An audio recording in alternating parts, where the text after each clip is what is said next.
If you're loving this podcast, be sure to check out our full lineup. From news and local politics to sports and true crime, find your next great listen right now at duluthnewstribune.com/podcasts. That's duluthnewstribune.com/podcasts. Hello, Northlanders. It's Monday, March 6th. I'm Wyatt Buckner with your Duluth News Tribune Minute, presented by Minnesota Power Employees Credit Union. The average MPECU member saves over $785 a year in better rates and lower fees.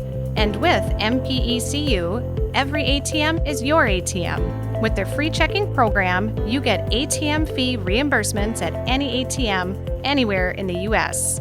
Check out Minnesota Power Employees Credit Union services online at mpecu.com or visit their offices in downtown Duluth, Arrowhead Road, or Miller Trunk Highway. Now here's a look at today's headlines.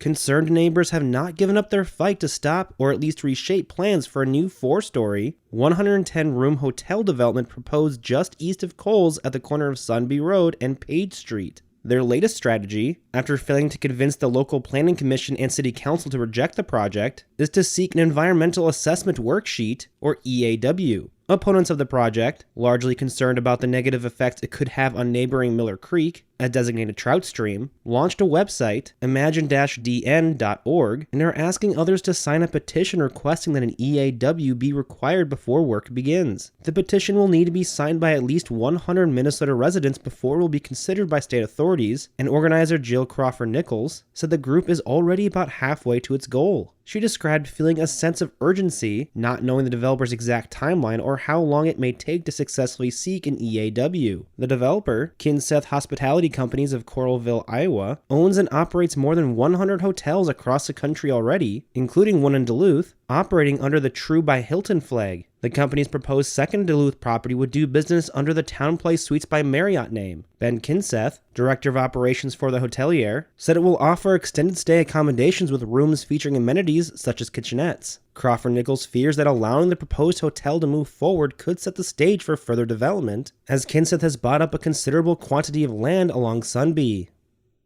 Minnesota entomologists found a record number of spongy moths in the state in 2022, and plans are developing for another summertime aerial attack against the leaf-eating foreign invader. The aerial spraying, set for mid-July, will be aimed at 3 Duluth neighborhoods and a large area around Holyoke as the Northland continues to be on the front line in the continental battle to slow the westward march of the insect formerly known as the gypsy moth. More than 101,000 male spongy moths were caught in traps in 2022 in Minnesota, 8 times the number caught in 2021, the Minnesota Department of Agriculture reports. Most moths were caught in Lake and Cook counties, but more are being found in Duluth and Carleton County as well. Summer spraying, which has occurred for several years in the area, is planned across 27,000 acres, including 14,000 acres near Holyoke in southeastern Carleton County, and 9,700 acres in the Duluth area. One of those areas includes the Indian, East Hillside, Duluth Heights, and Kenwood neighborhoods in Duluth. Another includes Piedmont and Denfeld neighborhoods and other western portions of the city and in Proctor. The third block includes Midway Township areas just north of Interstate 35 and west of Proctor to about Midway Road. But the spray planned for the summer is not an insecticide and can't harm or kill anything. Instead, it's a non-toxic synthetic pheromone flake that fools male spongy moths so they can't find females. Because the moths are at the end of their life cycle, they die without reproducing. More changes coming to the top ranks of the Duluth Police Department. Deputy Chief Laura Marquardt, a 28-year veteran who made history as the first woman to lead the agency last year, will retire April 4th, it was announced Friday. Chief Mike Sanoa, who was appointed as the city's top cop in September, said he has tapped Lieutenant Ryan Morris, a 23-year member of the Duluth Police Force, to replace her. Morris joined the department in 2000 as a patrol officer. He went on to serve 5 years in the Traffic Investigations Unit before he was promoted to sergeant in 2013. He also served as a stint of the president of the Duluth Police Union before he was promoted to patrol lieutenant in 2019. Morris will lead the patrol division, which accounts for roughly 2/3 of the department's sworn officers. The division includes 2 area commanders, 4 patrol groups, community officers, the K-9 unit, and school resource officers.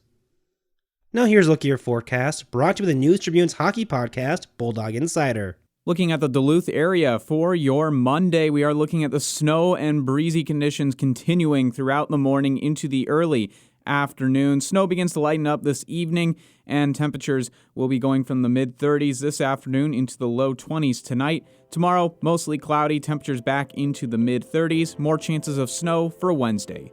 I'm Storm Tracker meteorologist Robert Pointer.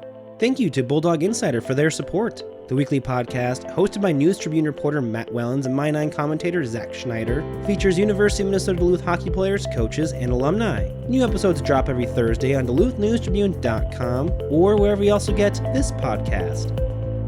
Reporting for today's episode was done by Peter Passy, John Myers, and Tom Olson. Thank you for listening to Duluth News Tribune Minute. Have a great day, and we'll see you back here tomorrow.